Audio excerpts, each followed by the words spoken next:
Yes. Hey, hey, hey. Welcome back. Now let us solve the problem array to BST. So our main aim is that we are given a sorted array and we have to convert it to a height balanced binary search tree, and we just have to return the root of it. What does height balanced mean? It means that a binary search tree where the depth of left and right subtree of every node will not never differ by more than one. And as you see over here, there is and if, after four does not have any child, and if it had a child, it would not become height balanced because the difference between the left and the right subtrees of two would differ by more than one. So that is what height balance means. And yeah, so the main thing is that we are given a sorted array. We have to convert it to a binary search tree. So and let's go through both of our examples and let's try to see if we can find some special things. And one thing which obviously sticks out is that the root node of our answer is actually our middle node. And if you see, like the left child of our root node, in other words, the left child of 4 is actually 2, which is nothing but the middle node in the left hand side of our 4, left hand side of 4. And if you see, the next value 6 is nothing but the middle value in the right hand side. Yeah, this is a pretty powerful pattern which can be directly noted, and our entire algorithm revolves around this only. So what we will do, we will take our entire array and then first we'll find out the middle value, and after getting let's just write it out. Yeah. So first we will pick out the middle value from the array, which is 4, and we will convert it to a node. So as soon as we convert it to our tree node, it will have left and right values. Then what we will do,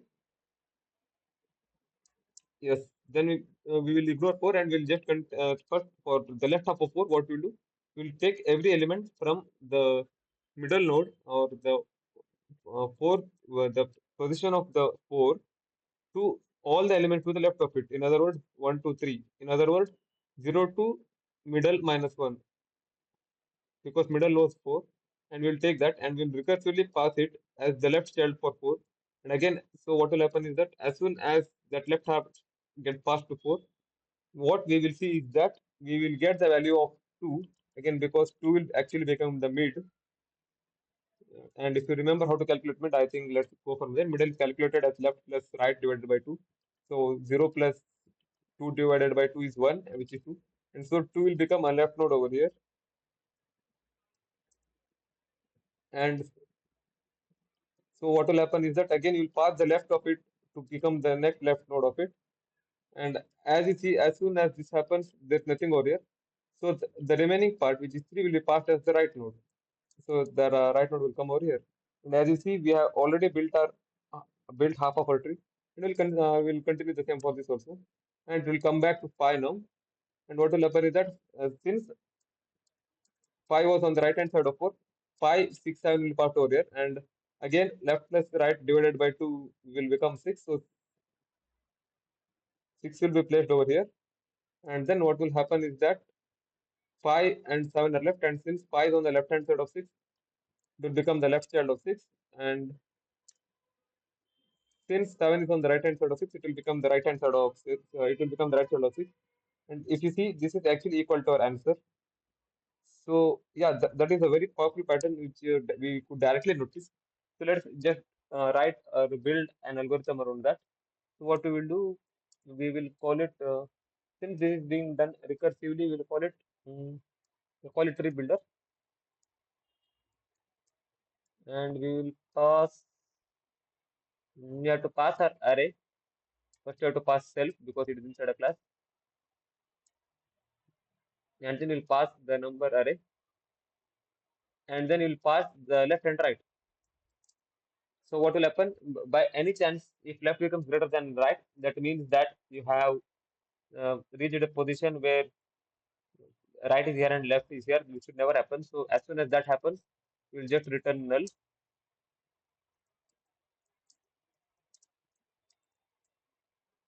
Or else what you have to do, you have to calculate the mid element.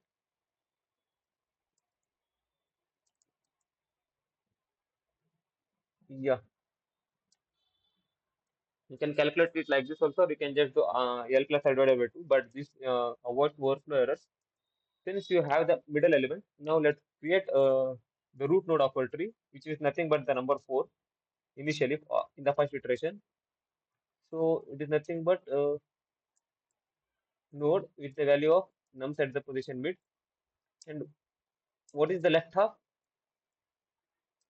Root node left is nothing but, if you remember, I told it is everything from 0 to, left to mid minus 1. So it is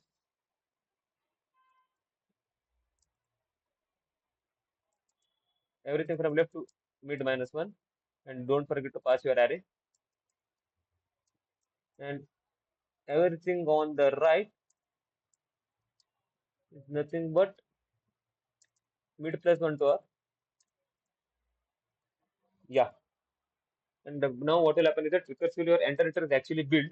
So you can just return the root. And so what you can do, return the value nums. And initially your left is nothing but 0. And your right is nothing but the length of nums minus 1. Let's just compile and run it once. And yeah, true was expected and you're getting true. And yeah, as you see, this passes.